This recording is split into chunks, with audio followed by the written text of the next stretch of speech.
distinguished President of the Court, distinguished prosecutor, distinguished registrar, Your Excellencies, I call to order the 9th plenary meeting of the 21st session of the Assembly.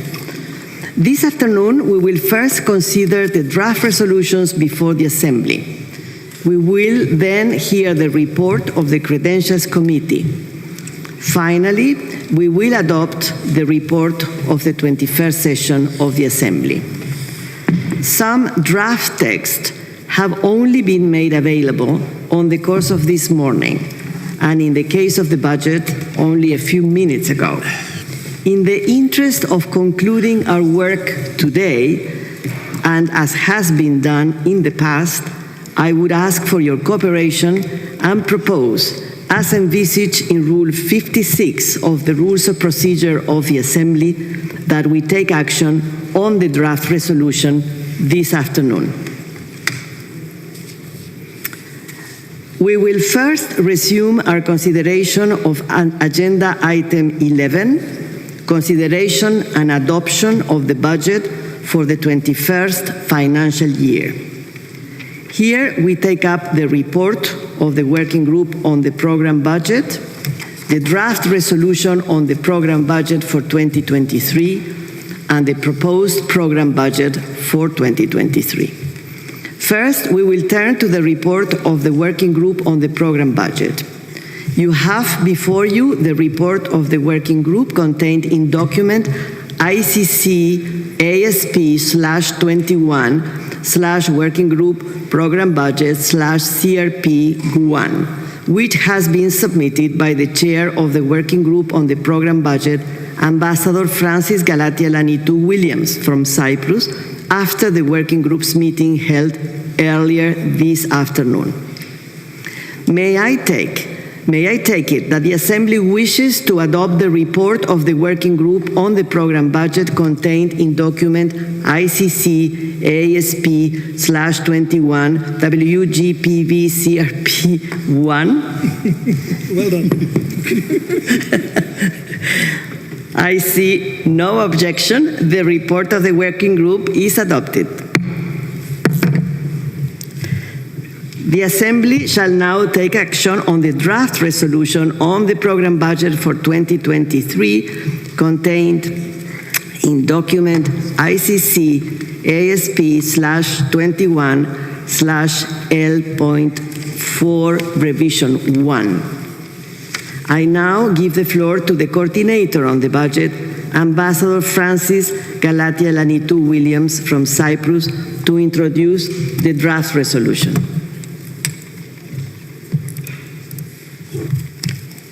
Thank you, Madam President, distinguished delegates. Thank you for giving me the floor. The 2023 proposed program budget was submitted to the 21st session of the Assembly by the Registrar of the Court.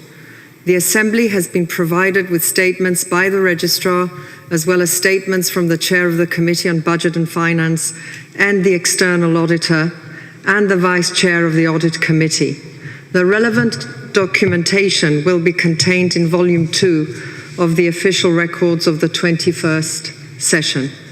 The draft resolution on the Programme Budget for 2023, document ICC ASP/21/L4/Rev1, dated 9 December 2022, has been distributed by email. The draft resolution contains 18 sections from A to R, addressing various aspects of the budget. The resolution was discussed during the informal consultations in the Hague Working Group this year and in the Assembly's Working Group on Programme Budget. It is my conclusion as the coordinator that there is consensus, and I therefore would like to submit the budget resolution for the consideration of the Assembly. I would like to thank the Committee on Budget and Finance, the External Auditor, the Audit Committee and the Court for their contributions. I also wish to thank the focal points for the budget subtopics of Budget Management, Oversight and Premises, Ambassador William Rollins de Stappers of Belgium and Mrs. Maria Stajc Radivojsa of Serbia, respectively. Finally, allow me to express my sincere appreciation to all delegations. Your professionalism and outstanding dedication to our court has helped us reach agreement. I acknowledge the extra effort that you all had to make to get us here, and I'm deeply grateful, both personally and in my capacity as budget facilitator, for your support and for your friendship. Thank you, Madam President. I thank the coordinator for her introduction. Is there any delegation that wishes to explain its position before taking action on the draft resolution? I see none. May I take it that the Assembly wishes to adopt the draft resolution contained in document ICC ASP/21/L4 revision 1 without a vote? I see no objection. The draft resolution contained in document ICC ASP/21L4 is adopted. Is there any delegation wishing to explain its position after the adoption of the resolution? I give the floor to the delegation of the Netherlands. Thank you, Madam President.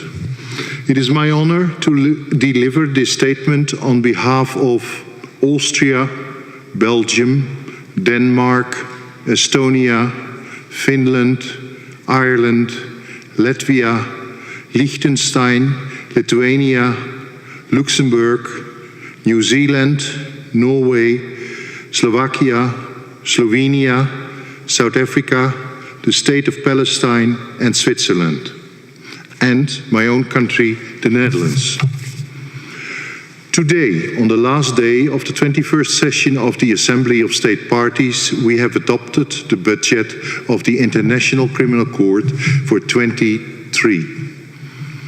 While deliberations on the budget have been long, the active engagement of many state parties spoke to the importance that we all attach to this process.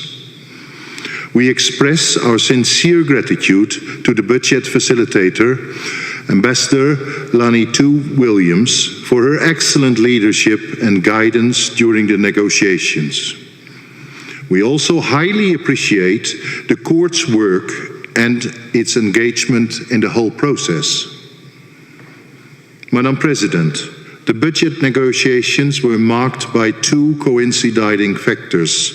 On one hand, the workload of the ICC has reached a record high with several simultaneous judicial proceedings and new investigations.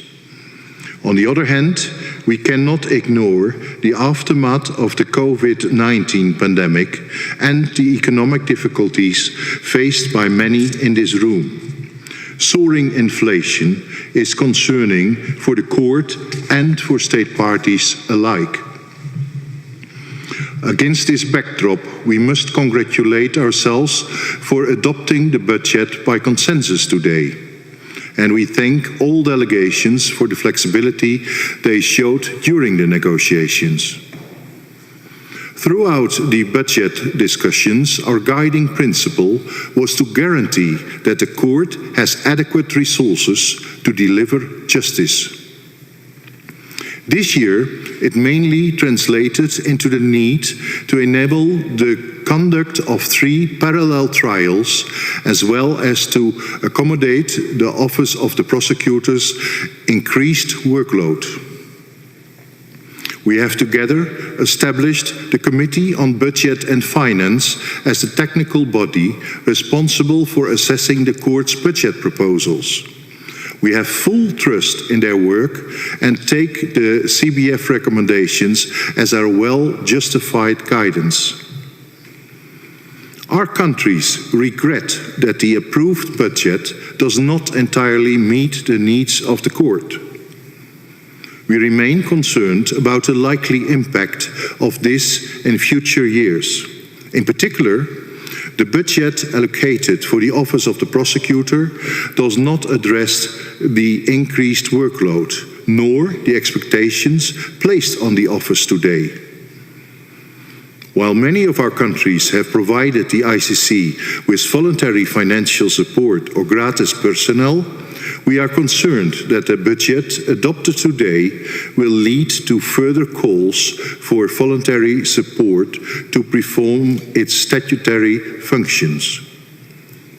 This exceptional support was always intended to complement the regular budget, but not to replace or to substitute it.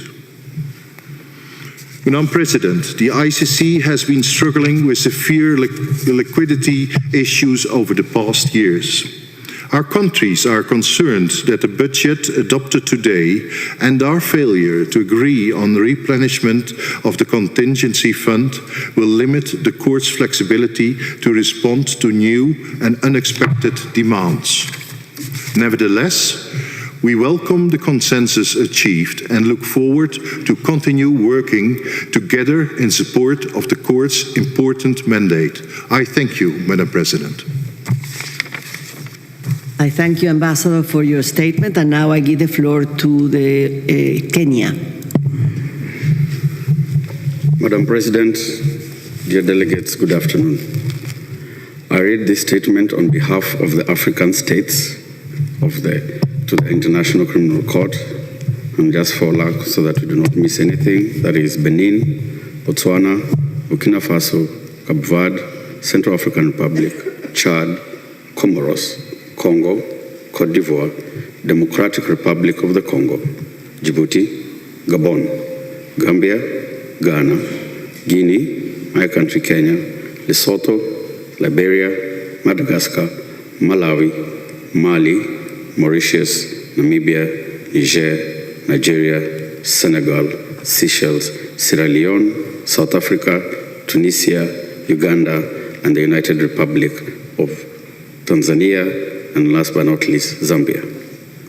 Madam President, the African Group wishes to sincerely thank the facilitator for the budget negotiations, Ambassador Williams from Cyprus, for her excellent work guiding state parties towards an agreement on the budget.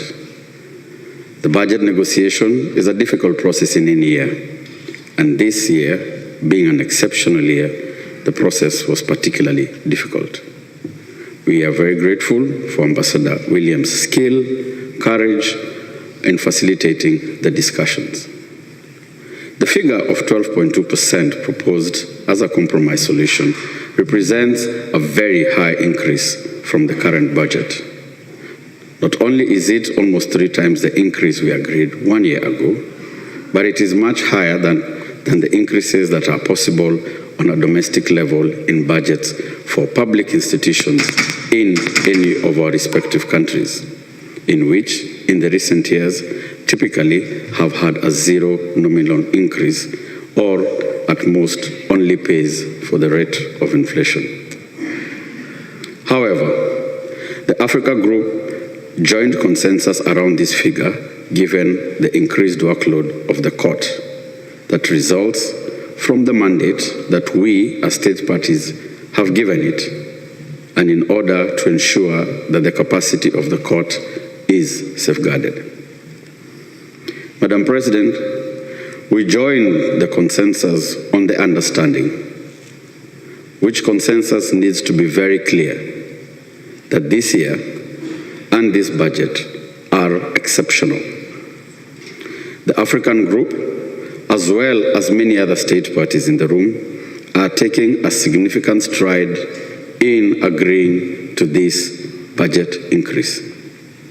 The court and its partners should keep in mind that the additional financial resources that we are committing to the ICC are resources that will not be available to apply to any other urgent priorities in our countries. Let it not be lost in anyone that we will not be likely to be able to make the same commitment in our next budget discussions 2023 should the situation remain as is current. Madam President, you'll allow me, now that we have the floor, to make a few remarks in my national capacity. Kenya, as I said, is that this year the budget negotiations have been exceptional. We have agreed to any changes just to show our commitment to this court and to the work that it does. We hope that in the next year's budget negotiations, there will be real, open, pragmatic, practical, and judicious decision-making to ensure that it is the activities of the court, the main activities of the court, that are funded over and above any other auxiliary activities. With that, Madam President, I do thank you and wish everyone a very successful end of the day. Thank you. Thank you. And I now give the floor to Mexico.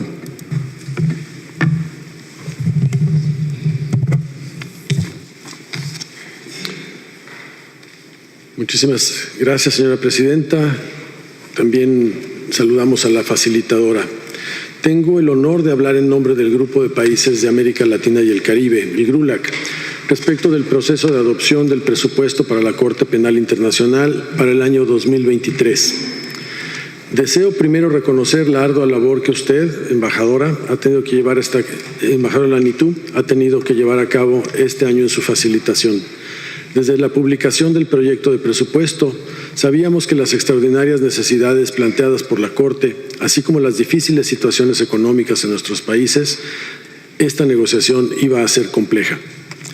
Teniendo en cuenta lo anterior, el GRULAC ha procurado participar constructivamente en las discusiones.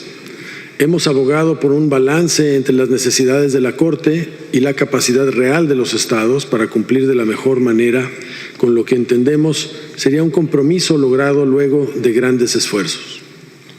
Es importante que los países miembros del Estatuto de Roma se mantengan unidos, considerando las diversas posiciones basadas en las realidades de los Estados. Rechazamos firmemente cualquier narrativa que sugiera que el apoyo político a la Corte está vinculado directamente con la capacidad financiera de contribuir a este tribunal internacional. Estamos de acuerdo en que mantener la capacidad operativa de la Corte es un factor esencial en la consideración del presupuesto. Sin embargo, insistimos en que se debe dar la misma importancia a la capacidad de los Estados para cumplir con sus obligaciones financieras con esta institución. El GRULAC ha decidido mantener una posición flexible durante toda la negociación a fin de lograr una cifra consensuada que mantenga un balance entre las necesidades de la Corte y las realidades económicas ya mencionadas. La mayoría de los países de nuestra región usualmente aboga por el crecimiento nominal cero para los organismos internacionales y, sin embargo, hoy estamos aprobando un incremento excepcional, extraordinario y sin precedente de 12.2%. Este presupuesto impone enormes presiones a nuestras finanzas públicas y exigirá un esfuerzo extraordinario por parte de nuestras delegaciones. Nos sumamos al consenso alcanzado, reflejando así el firme compromiso de nuestra región con la Corte Penal Internacional. Confiamos que la fórmula propuesta mantendrá la capacidad operativa de la Corte, aunque eventualmente comprometa la capacidad de nuestros estados para cumplir puntualmente con sus obligaciones. Como consecuencia de lo anterior, nos preocupa sobremanera el impacto que la adopción de un presupuesto tan elevado pueda profundizar la crisis actual de liquidez de la Corte Penal Internacional. En ese sentido, la medida adoptada hoy debe tener un carácter extraordinario y no podrá sentar un precedente que nos obligue a estudiar incrementos de esta magnitud en el futuro. Hacemos un urgente llamado al uso eficiente de los recursos financieros y humanos para maximizar la capacidad y los resultados de la Corte, así como a la optimización de los mecanismos para la planificación y predictibilidad del gasto, con el objetivo de evitar una situación similar a la que hoy enfrentamos en nuestras manos. Será altamente complejo que algunos de nuestros países cumplan plenamente con sus obligaciones financieras con la Corte para el año 2023. En ese sentido, expresamos preocupación por el impacto de este incremento pueda tener sobre el ya grave problema de liquidez que actualmente padece la Corte. Así como nosotros hoy día estamos haciendo un esfuerzo extra para apoyar a la Corte, esperamos que la Corte apoye nuestros esfuerzos para lograr representación geográfica equitativa para el GRULAC y una representación adecuada de los principales sistemas jurídicos del mundo en el futuro. Muchísimas gracias. Muchas gracias, señor embajador. And now I give the floor to Bangladesh. Madam President, for any process, any organization, budgetary and administrative matters, as much as it's key, but it's not easy to arrive at consensus or the end. And we have, this whole week we have seen that this court being no exception. So I would say that this is truly a moment of collective celebration for all of us. My delegation would therefore applaud first Ambassador Francis for her exceptional leadership and perseverance, if I may say, in steering us to the goalpost. And thank you, I think, we can really applaud each of us that we certainly can go and enjoy the games which are now coming up. It surely wasn't easy. Delegations coming from diverse realities had to confront dilemmas or trade-offs, difficult choices, and I really heard with attention both from Kenya and Mexico, especially from the developing world. While Bangladesh delegation had been flexible, as we said on Wednesday, we do value and respect everyone's position. I must underscore that while we do agree, we have to, because of the prevailing ground situation, particularly concerning the Rohingya situation in Bangladesh, Bangladesh is already committing a large sum, substantial sum to support them, which is definitely not a concern of the budget. Which, yes, we heard some delegations, as also the OTP a little while before, that we could not meet or satisfy the expectations. But we remained united in diversity. That's what I would put in the fact that at the end, we concur in our common purpose of reaffirming the importance of ICC in global justice and accountability system, centrality of Committee on Budget and Finance in its objective works, and that the court has to be provided with predictable resources as a matter of principle. That's where Bangladesh recognized the value of some of the elements that I heard from my dear friend Ambassador Henk from Netherlands when he read out a collective statement. These led Bangladesh delegation receptive to various proposals not driven by any dollar figure. And my delegation shares similar sentiment also from several delegations coming from Asia on an objective score. We would sincerely hope that with all agreed and settled now unanimously, we, the state parties, will meet with our collective commitment in time, and next year, the court doesn't have to struggle over liquidity crisis as it does currently. Finally, our warm felicitations again to everyone involved in this tedious process, delegations, as also OTP, for the understanding and flexibility demonstrated. I thank you. I thank you, and now I give the floor to Sweden.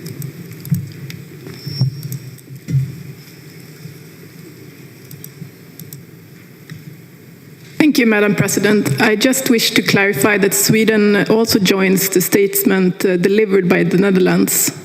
Thank you very much. I thank you. And now I give the floor to France. Je vous remercie, Madame la Présidente, de me donner la parole en notre capacité nationale. Je tiens à remercier l'ensemble des délégations pour tout l'esprit de compromis dont elles ont su faire preuve alors même que nous connaissons les contraintes que chacune et chacun pouvait avoir. L'engagement de toutes et tous a été décisif, on en est convaincu. Et je renouvelle bien naturellement toute la gratitude de la France aux efforts de l'ambassadrice Lanitou Williams dans ces négociations budgétaires. Permettez-moi quelques brèves considérations. Les enjeux actuels et les défis auxquels nous faisons face requièrent de notre part, nous, États parties, une mobilisation accrue et je dirais même une plus grande écoute envers chacun. Je reste convaincu que cette semaine d'Assemblée d'États parties a montré une fois de plus notre soutien collectif et résolu pour la Cour pénale internationale et pour ce qu'elle représente pour le besoin universel de justice des victimes. Je paraphrase ma ministre qui l'a dit en débat général, à 20 ans, la Cour est encore une institution jeune qui nécessite tout notre appui en tant que seule juridiction pénale internationale à vocation universelle. Une vocation universelle, justement, c'est dans cette vision partagée, cet esprit, que se trouve aussi toute la force qui alimente la Cour et qui lui confère sa légitimité.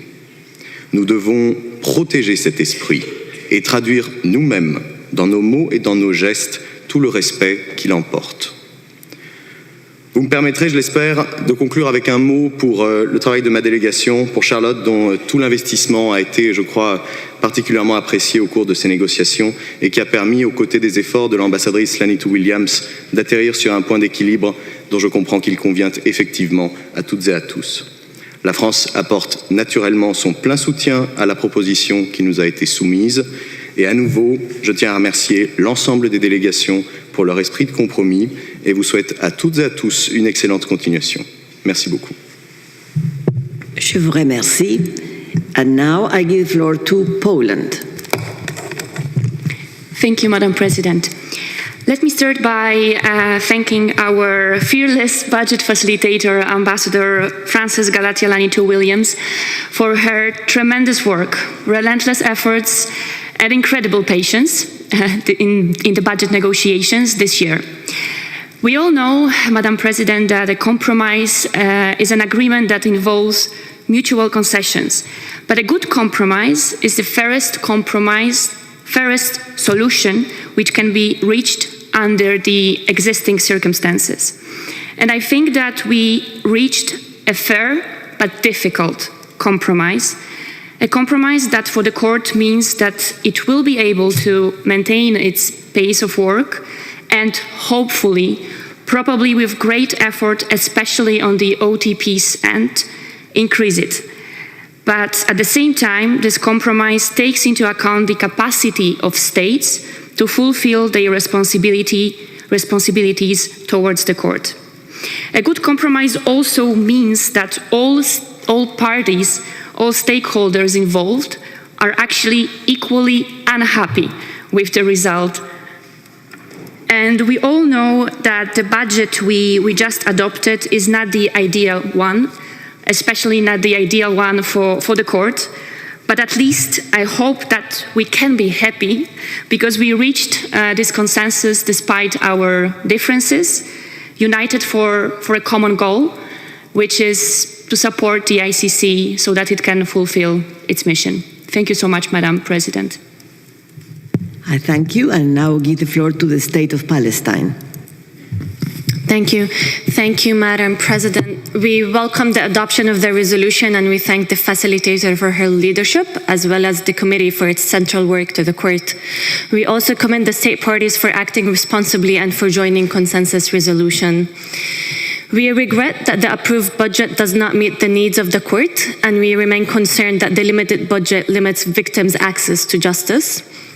We reiterate the importance of increasing the regular budget of the court and the equitable allocation of resources. We are concerned about the lack of equitable allocation of resources across all situations, which is necessary to ensure that investigations are expedient and effective. This is especially true where crimes are ongoing and impunity is protracted. We are also worried about the reliance on voluntary contributions and warn that the budget and its equitable allocation or lack thereof could either reinforce selectivity or advance universality of the Rome Statute. Thank you. I thank you, and now give the floor to the United Kingdom.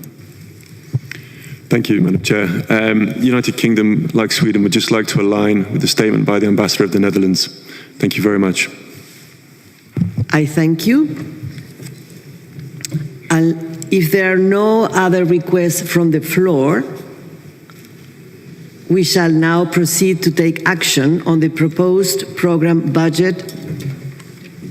I am sorry, Denmark. Thank you, Madam President, and I apologize for not being clear enough. I'm reading this short statement in our national capacity. First and foremost, let me express our deepest appreciation to the Madam Facilitator for her ability to lead us through these negotiations. It has been challenging at times, but your steady hand on the tiller has been instrumental in reaching a consensus. So thank you very much for that. I also want to express our support for the consensus achieved, while acknowledging that although the figure might not have been the ideal figure for any of the state parties present here in the room, albeit for different reasons, I do want to commend the colleagues here in the room for their effort in finding a compromise figure that, on the one hand, takes into account the needs of the court, and on the other hand, reflects the macroeconomic challenges that we are all facing in these difficult times. Thank you again, Madam Chair, for giving me the word. I thank you. Are there any further requests for the floor? We wait a bit longer now. I see none. So we shall now proceed to take action on the proposed program budget for 2023 contained in document ICC ASP/21/10 Corrigendum 1 and Addendum 1 as read in conjunction with the recommendation of the working group contained in its report. Is there any delegation that wishes to explain its position before taking action on the proposed program budget?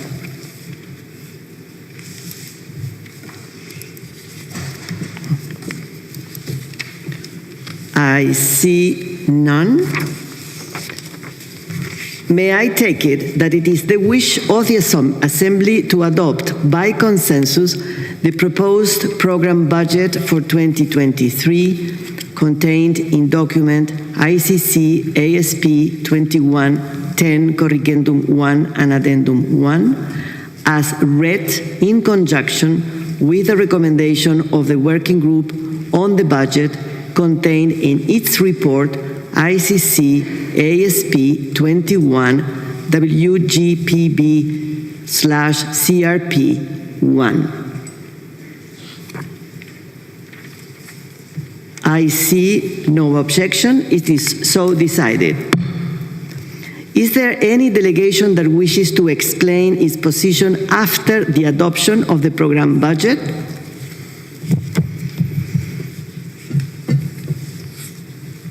I see none. I wish at this stage to express appreciation on behalf of the Assembly for the assistance with the Chair of the Committee on Budget and Finance, Mr. Werner Rubel, has provided at this session. We thank you very much. Now, this Assembly has thus concluded its consideration of Agenda Item 11. But before we move on to the next agenda item, I would like, on behalf of the Assembly, to express our deep appreciation to Ambassador Francis Galatialanitou Williams from Cyprus for her tireless efforts over the past 2 years in reaching an agreement on the crucial and complex issue of the budget. This year, the process has been particularly long and complex. We are all truly indebted to her. Delegations have expressed their recognition, and they have also requested me to present her on their behalf with a bouquet as a token of their deep appreciation.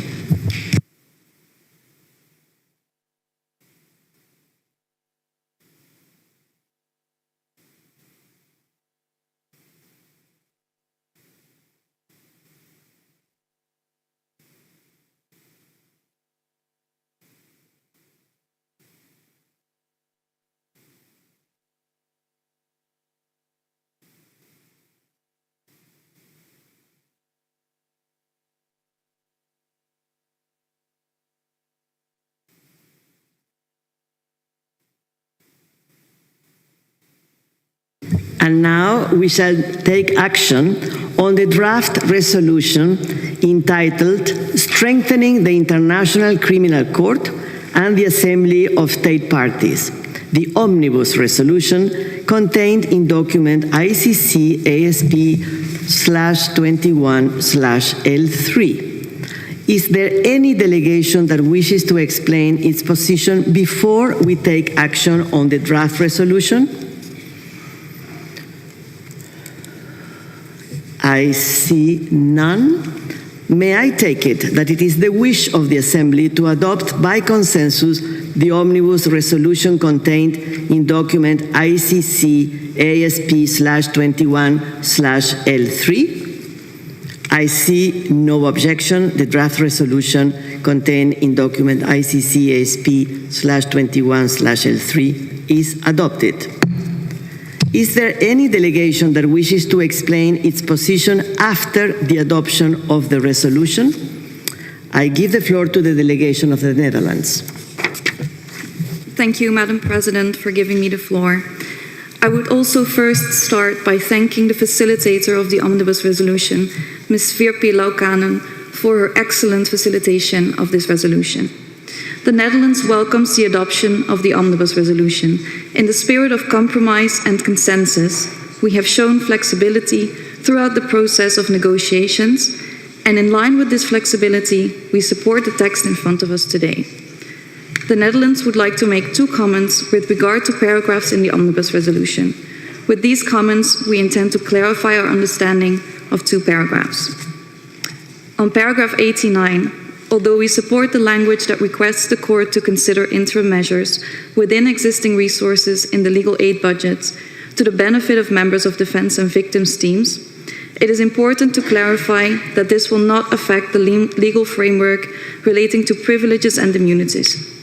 We note that if the state's parties wish to make changes to the privileges and immunities applicable to external counsel and persons assisting defense counsel, this will require a change to the relevant provisions of the multilateral and bilateral legal framework. Secondly, regarding paragraph 153, we would like to emphasize the important and invaluable role the CBF, with its independent members, has in budgetary procedures of the court. Although the CBF is indeed institutionally a subsidiary organ of the ASP, this in no way diminishes the independence of its members or the importance of its work. And since this is likely the last time our delegation will be taking the floor, I would like to say a few words to thank you, Madam President, the Vice Presidents, the Secretariat, everyone involved on stage and backstage, the court, states, international organizations, NGOs, and of course, most importantly, the interpreters for all your efforts this week. Thank you very much. I thank you for your statement and your kind words. Is there any other delegation wishing to take the floor? State of Palestine. Thank you, Madam President. We welcome the adoption of the resolution and thank the facilitator for her leadership. The State of Palestine is clear in its firm position on the importance of protecting the court, its personnel, and those cooperating with it. We have been working closely with all states parties to ensure that there is an adequate language in the omnibus resolution to describe the gravity and urgency of the ongoing attacks and threats against the court and those cooperating with it, including civil society and human rights defenders. This year, the State of Palestine also worked with states parties in the inclusion of PP1 bis on affirming that the crime of genocide, crimes against humanity, war crimes, and the crime of aggression must not go unpunished. We reiterate that the jurisdictional regime for the crime of aggression should be aligned with all 3 other crimes. Stemming from our concerns and that of the states parties, the State of Palestine joined other states in forming and formulating 1 bis in the omnibus resolution on the consistent implementation of the court's mandate across all situations and cases under its jurisdiction. The State of Palestine remains committed to the court, its personnel, and those cooperating with it, and remains committed to a budget that ensures all victims have access to justice. Thank you. I thank you. Is there any other delegation wishing to take the floor? I see none. So the Assembly will now take action on the draft resolution on cooperation contained in document ICC ASP/21/L5 revision 1.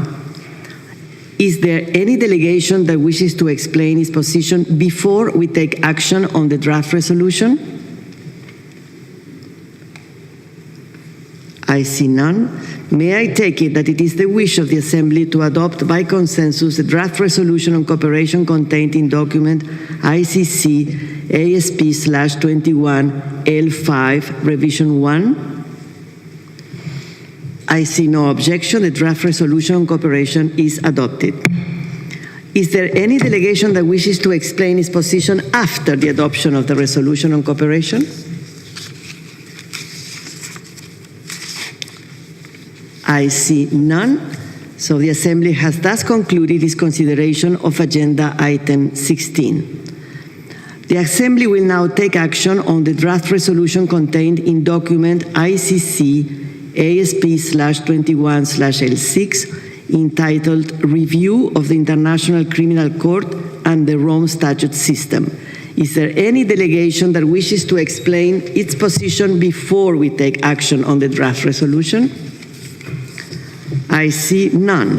May I take it that it is the wish of the Assembly to adopt by consensus the draft resolution on the review of the International Criminal Court and the Rome Statute System contained in document ICC ASP/21/L6?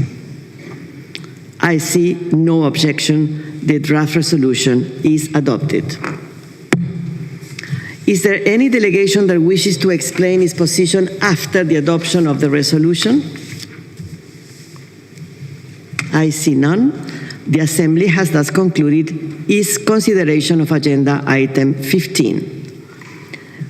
The Assembly will now take action on the draft resolution contained in document ICC ASP/21L7 and entitled Amendment to the Rules of Procedure and Evidence of the International Criminal Court. Is there any delegation that wishes to explain its position before we take action on the draft resolution? I see none. May I take it that it is the wish of the Assembly to adopt by consensus the draft resolution entitled Amendment to the Rules of Procedure and Evidence of the International Criminal Court?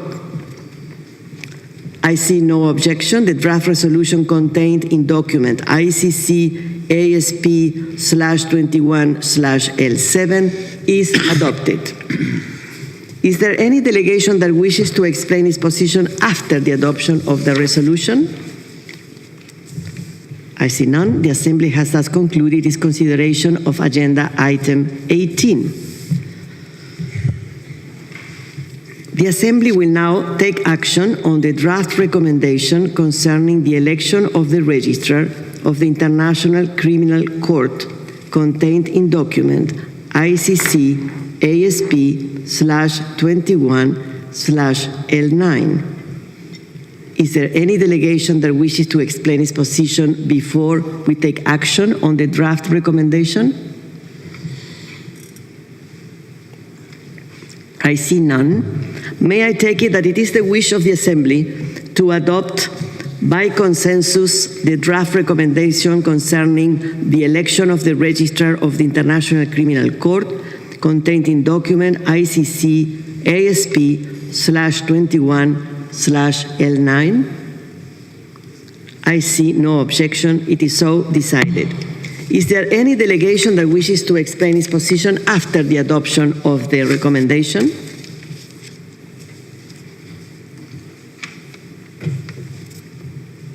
I see none. The Assembly has thus concluded its consideration of Agenda Item 14. Distinguished colleagues, let us proceed now to Agenda Item 5B, Report of the Credentials Committee. I give the floor to the Chair of the Credentials Committee, Mr. Oscar Felipe Izquierdo from Ecuador, to present the report of the Credentials Committee contained in document ICC ASP/21/L2.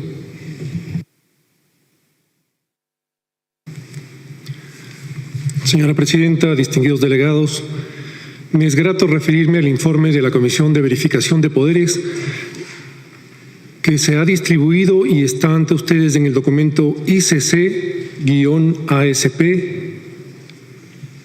2021/L.2. La Comisión de Verificación de Poderes, que me honro en presidir, aprobó sin novedad alguna y sin votación el proyecto de resolución contenido en el párrafo 7 del informe, aceptando las credenciales de los representantes de los Estados partes mencionados en los párrafos 4 y 5. Por lo expuesto, la Comisión recomienda a la Asamblea de Estados partes que adopte el proyecto de resolución contenido en el párrafo 10, mediante el cual procedería a aprobar el informe de la Comisión de Verificación de Poderes. Una precisión debo hacer antes de concluir, en vista de que la Secretaría informó que Italia debe agregarse a la lista de Estados partes que han presentado poderes originales. En esta virtud, agradezco, para finalizar, a mis colegas de Alemania, Bangladesh, Bulgaria, Japón, Kenia, Noruega y Sudáfrica, que conformaron la Comisión de Verificación de Poderes, por su inestimable apoyo a la labor de la presidencia a mi cargo en representación del Ecuador. Igualmente, mi más sincero agradecimiento al apoyo brindado por la Secretaría y por el director Renan Villasís. Gracias, señora presidenta. Muchas gracias. I thank the chair of the Credentials Committee for introducing the report. May I take it that the Assembly wishes to approve the report of the Credentials Committee as contained in document ICC ASP/21/L2 as orally amended? I see no objection. It is so decided. Now the Assembly will consider the draft report of the 21st session.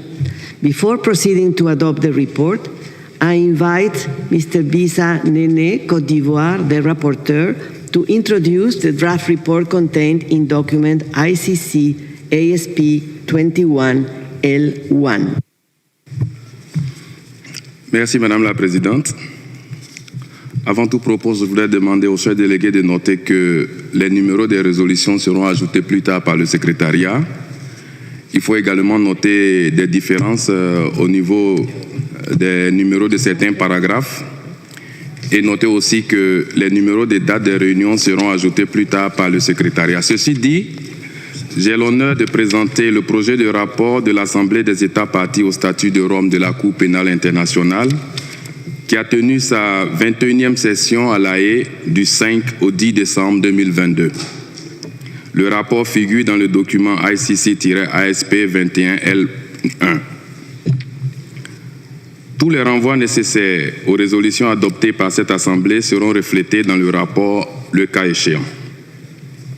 Les documents officiels de la 21e session de l'Assemblée des États partis seront publiés en 2 volumes.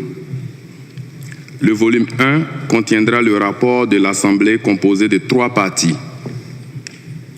La première partie comprend les débats de la session et est divisée en 2 chapitres.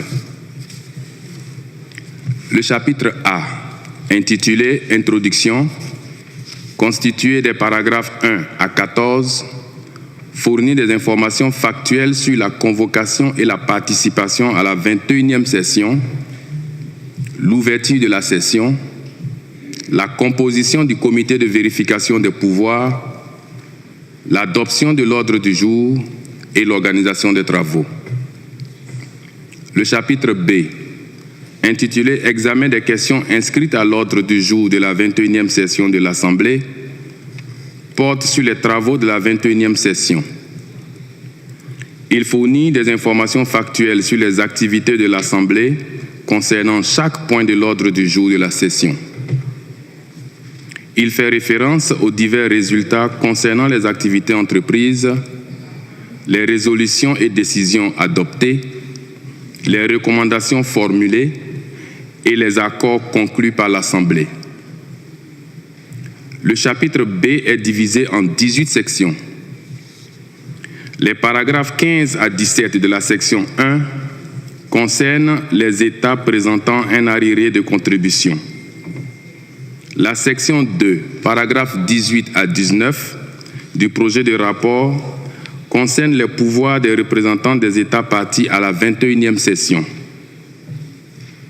Les paragraphes 20 à 21 de la section 3 font référence au débat général qui a eu lieu au cours de la 21e session. La section 4 Paragraphes 22 à 23 fait référence au rapport sur les activités du bureau dont l'Assemblée a pris note. Le paragraphe 24 de la section 5 concerne le rapport sur les activités de la Cour dont l'Assemblée a pris note. Le paragraphe 25 de la section 6 fait référence au rapport du Conseil de direction du Fonds d'affectation spéciale au profit des victimes et à la déclaration de son président dont l'Assemblée a pris note. La section 7, paragraphes 26 à 30, concerne l'examen et l'adoption du budget de la 21e du 21e exercice financier. L'Assemblée a approuvé le rapport du groupe de travail figurant dans le document ICC-ASP21 WGPB CRP.1. Elle a également adopté le budget programme pour 2023. En outre, l'Assemblée a adopté la résolution concernant le budget programme qui couvre notamment les domaines suivants. A. Budget programme pour 2023, comprenant des crédits d'un montant de 173 234 300 € pour les grands programmes et les tableaux d'effectifs de chacun des grands programmes. B. Fonds de roulement pour 2023. C. Arriéré des contributions. D. Fonds en cas d'imprévu. E. Barème des quotes-parts pour la répartition des dépenses de la Cour. F. Financement des autorisations de dépenses pour 2023. G. Locaux de la Cour. H. Virement de crédit entre les grands programmes au titre du budget programme approuvé pour 2022. I. Audit. J. Contrôle de la gestion budgétaire. K. Élaboration des propositions budgétaires. L. Approche stratégique pour l'amélioration du processus budgétaire. M. Ressources humaines. N. Saisine du Conseil de sécurité. O. Stratégie quinquennale relative aux technologies et à la gestion de l'information. P. Rémunération des juges. Q. Amendement au règlement financier et aux règles de gestion financière. Et R. Les visites familiales pour les détenus indigents. Les points ci-dessus et ceux contenus dans la résolution seront reflétés dans le rapport final. Les paragraphes 31 de la section 8 portent sur l'examen des rapports d'audit. Cette question est traitée dans le rapport du groupe de travail sur le budget programme. Le rapport du commissaire aux comptes, le projet de budget programme pour 2023 et les rapports du comité du budget et des finances figureront dans le volume 2 des documents officiels. Les paragraphes 32 à 35 de la section 9 portent sur l'élection des membres du comité du budget et des finances. Les paragraphes 36 à 37 de la section 10 portent sur l'élection du greffier. Les paragraphes 38 à 40 de la section 11 concernent l'examen du système de la Cour pénale internationale et du statut de Rome adopté par résolution dont le numéro sera mentionné plus tard. Le paragraphe 41 et le paragraphe 42 de la section 12 indiquent que l'Assemblée a adopté la résolution sur la coopération. Le paragraphe 43 de la section 13 fait référence à l'examen des travaux et du mandat opérationnel du mécanisme de contrôle indépendant et indiquera que l'Assemblée a adopté par consensus la résolution qui prie le bureau de rester saisi de l'examen du travail et du mandat du mécanisme de contrôle indépendant afin d'analyser les recommandations de l'examen d'experts indépendants à ce sujet et d'en faire rapport à l'Assemblée à sa 22e session. Les paragraphes 44 à 45 de la section 14 concernent les amendements au statut de Rome et au règlement de procédure et de preuve. L'Assemblée a pris note du rapport du groupe de travail sur les amendements. La section 15, paragraphe 46. L'Assemblée a pris note des activités entreprises en 2022 pour commémorer le 20e anniversaire de l'entrée en vigueur du statut de Rome. Le paragraphe 47 de la section 16 fait référence à la décision concernant les dates et lieux des prochaines sessions de l'Assemblée des États parties. Le paragraphe 48 de la section 17 rend compte des décisions concernant la date et le lieu de la 38e session du Comité du budget et des finances. Comme par le passé, le rapport sur la résolution d'organisation générale ne comportera pas de paragraphe distinct car les décisions qui y sont prises sont déjà reflétées dans les différentes parties du rapport. La section 18 traite des questions diverses. Les paragraphes 49 à 51 concernent les fonds d'affectation spéciale visant à financer la participation des pays les moins avancés et autres États en développement aux travaux de l'Assemblée. Les paragraphes 52 à 53 concernent l'élection visant à pourvoir un poste vacant au sein du Comité du budget et des finances. La deuxième partie du rapport contiendra les observations et recommandations de l'Assemblée concernant les rapports des auditeurs, les recommandations de l'Assemblée relatives au projet de budget programme pour 2023 et les observations et recommandations de l'Assemblée sur les questions ayant incidence financière et budgétaire. En ce qui concerne la partie 3, le secrétariat est invité, comme par le passé, à incorporer dans le rapport final les résolutions adoptées par l'Assemblée à sa 21e session. Les annexes au rapport de la 21e session comprendront le rapport de la Commission de vérification des pouvoirs, le rapport du groupe de travail sur le budget programme, la déclaration faite par le président du comité budget et finances, les déclarations faites par les États parties pour expliquer leur vote et une liste de documents. Je voudrais demander aux délégations qui ont des corrections linguistiques et rédactionnelles dans le texte, dans n'importe laquelle des langues, de bien vouloir les soumettre directement au secrétariat. Les corrections seront ensuite intégrées au document officiel. Madame la Présidente, je termine mon exposé sur le projet de rapport de la 21e session de l'Assemblée en recommandant son adoption par celle-ci. Je vous remercie. Je vous remercie. I thank the rapporteur for introducing the report of the 21st session of the Assembly. We shall now begin the adoption of our report. I propose that we proceed section by section. I request delegations wishing to propose editorial or technical corrections to please contact the Secretariat directly. Section A, Introduction. Does the Assembly agree to adopt paragraphs 1 to 14? Section A is adopted. Section B, Part 1 states in arrears.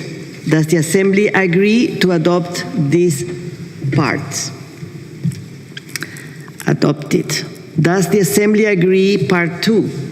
Does the Assembly agree to adopt this part on credentials?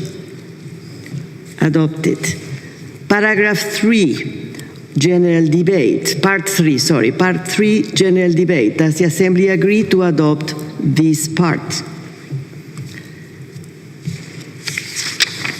Part 4, report on the activities of the Bureau. Does the Assembly agree to adopt this Part 4? Adopted. Part 5, report on the activities of the Court. Does the Assembly agree to adopt this part? Adopted. Part 6, report of the Board of Directors of the Trust Fund for Victims. Does the Assembly agree to adopt this part? Adopted. Part 7, consideration and adoption of the budget for the 21st financial year. Does the Assembly agree to adopt this part? Adopted. Part 8, consideration of the audit reports. Does the Assembly agree to adopt it? Adopted. Election of 6 members of the Committee on Budget of Finance, Part 9. Does the Assembly agree to adopt this Part 9? Adopted. Part 10, recommendations concerning the election of the registrar. Does the Assembly agree to adopt this Part 10? Adopted. Part 11, review of the International Criminal Court and the Rome Statute system. Does the Assembly agree to adopt this Part 11? Adopted. Part 12, cooperation. Does the Assembly agree to adopt this part on cooperation? Adopted. Part 13, on review of the work and operational mandate of the IOM. Does the Assembly agree to adopt this Part 13? Adopted. Part 14, on amendments of the Rome Statute and the Rules of Procedure and Evidence. Does the Assembly agree to adopt it? Adopted.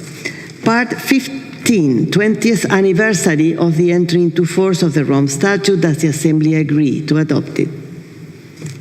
Adopted. Part 16, decision concerning the dates and venues of the next session of the Assembly of State Parties. Does the Assembly agree to adopt it? Adopted. Paragraph 17, decisions concerning the dates and venues of the next session of the Committee on Budget of Finance. Does the Assembly agree to adopt it? Adopted. Paragraph 18, other matters. Does the Assembly agree to adopt this paragraph, this part on other matters? Adopted. So we have thus completed the adoption of our report. May I take it that it is the wish of the Assembly to adopt the report of the 21st session of the Assembly of State Parties as a whole? I see no objections. The report of the 21st session of the Assembly contained in document ICC ASP21/L1 is adopted. The Secretariat will compile the report and the relevant annexes as soon as possible. The final version will be posted on the official website of the Court. May I take it that this is the wish of the Assembly to proceed on this basis? I see no objection. It is so decided. Distinguished delegates, we have thus concluded our consideration of the items on our agenda for the 21st session. I thank you all for your cooperation. At this point, I would like to indicate that during this session, some of you have expressed concerns about security risks for human rights defenders by virtue of their work in support of the court or accountability in general. This was expressed by several state parties and civil society organizations during the general debate, as well as on a side event specifically dedicated to this important matter. Some of you have also raised your concerns directly with me and the Secretariat, both in writing and during informal exchanges. The Assembly and the Court have a shared responsibility to promote and protect the goals and work of the Court, including from any threat or attack against the Court itself, its officials, or those cooperating with it. As President of the Assembly, I intend to engage in consultations with the Court, the Bureau, and other stakeholders on this important matter to identify appropriate measures to address these concerns. More specifically, and without prejudice to other issues, I intend to look into ways to enhance the security of all those that come to participate in our assembly sessions. Indeed, I am very pleased that this session has offered a vibrant and interesting space that has allowed for fruitful discussions on multiple issues. We also need to ensure that the Assembly also offers a secure space where risks of reprisals or other measures against participants are minimized to the fullest extent possible. In this regard, and as part of these consultations, I intend to reach out inter alia to the United Nations and other international organizations to take stock of their own experience in this regard. You can all rest assured that the concerns that have been expressed are taken very seriously. Before closing,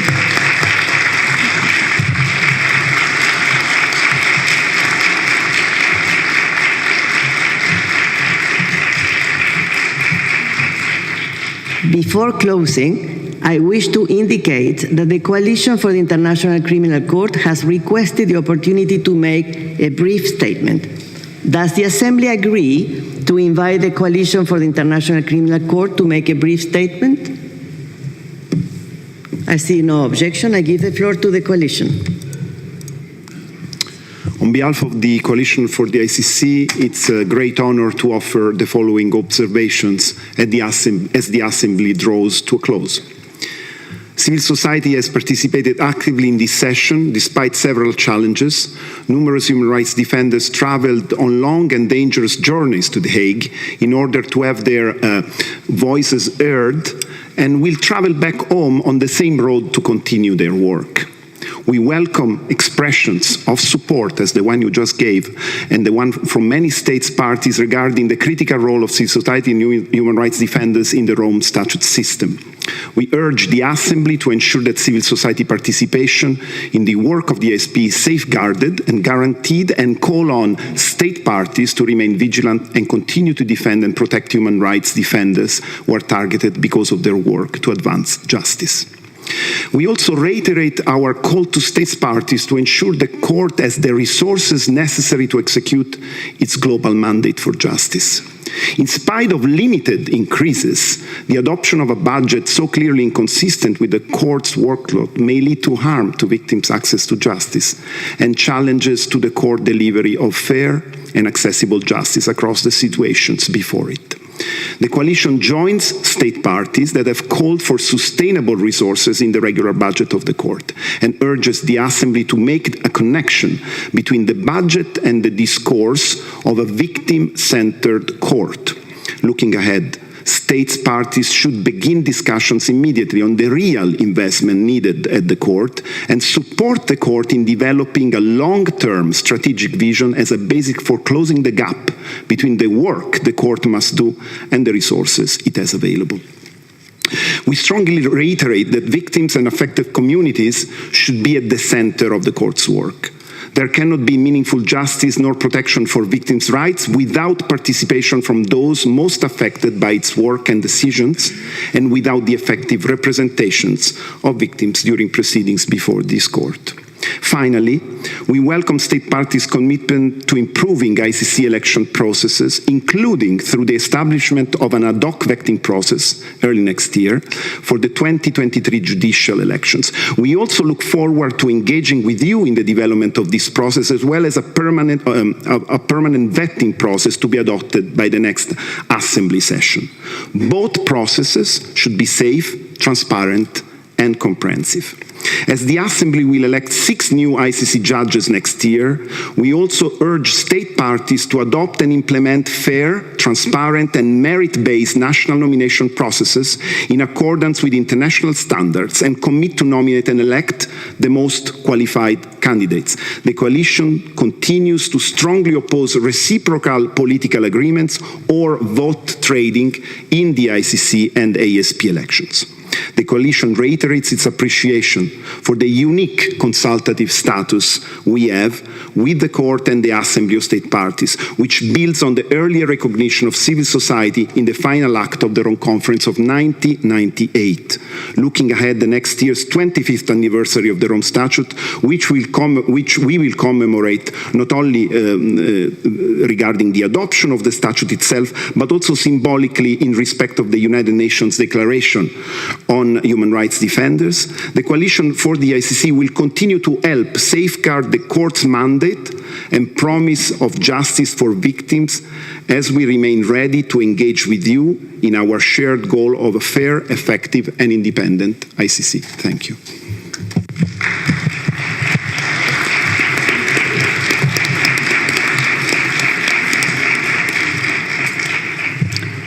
I thank you for your statement.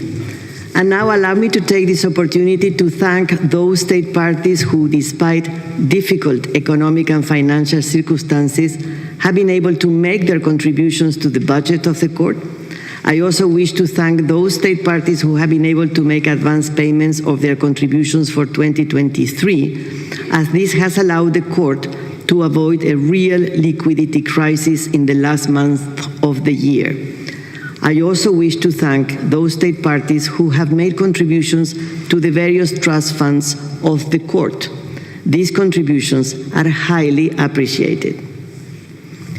Distinguished delegates, as mentioned by several of you during this week, the term of office of our registrar, the registrar of the Court, Mr. Peter Lewis, will end in April 2023. And this is therefore his last assembly session as registrar. I wish to take this opportunity to express on behalf of the Assembly our sincere gratitude to him for his strong leadership and substantial contribution to the work of the Rome Statute system over the years.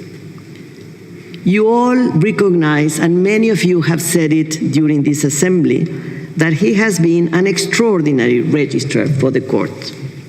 But maybe some of you do not know that in addition, he was also a key contributor to the international drafting of the legal framework of the Court in the preparatory commission after the Rome Diplomatic Conference 2 decades ago, where I was privileged to be his colleague.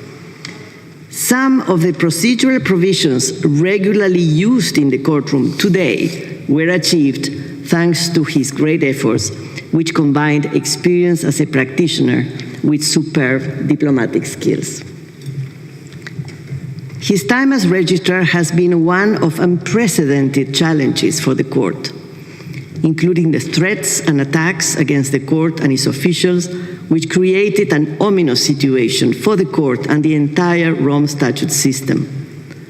Throughout this time, despite the extremely challenging environment, the registrar has led the registry with integrity, efficiency, and good humor, always clearly, calmly, and concisely explaining sensitive matters to state parties and other stakeholders, while quietly and effectively resolving complications with a very low public profile. He has been steadfast in his unwavering commitment to support the cause of international criminal justice in general and that of the ICC in particular. Peter Lewis has trod an arduous and indelible path as an exemplary elected official of the Court, which others hope to emulate. On behalf of this Assembly, I thank him wholeheartedly and warmly and wish him all the very best for his future endeavors after a well-deserved period of rest. He will be truly missed by all of us. Mucha suerte, querido Peter. After such a great performance, I believe a big applause is in order.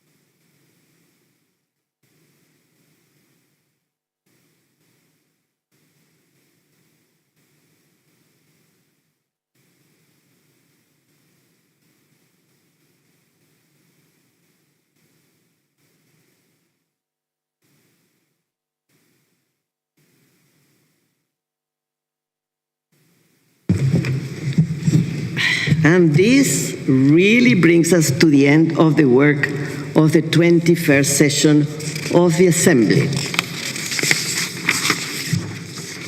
I would like to particularly acknowledge the work conducted during 2022 in the working groups in New York and The Hague, and by the facilitators and the ad-country focal points as they carried out the mandates of the Assembly under the leadership of their respective coordinators, Vice President Bob Ray, Canada, and Vice President Ambassador Katerina Sekwensova from the Czech Republic.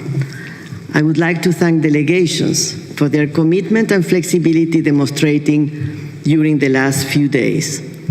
This constructive approach has allowed the Assembly to successfully resolve a range of issues.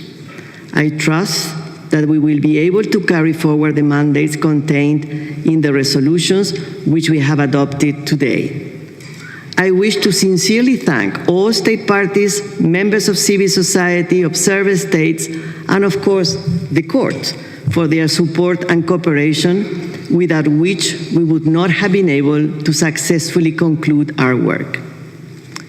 We have had a productive session and have made many important decisions regarding the court and the Assembly. I encourage state parties to give their support to the court as we move forward, as we look to continue the process of the review of the court. I now declare the 21st session of the Assembly of State Parties to the Rome Statute of the International Criminal Court closed, and I wish you all happy holiday season and safe travels to those returning to the New York or their capitals.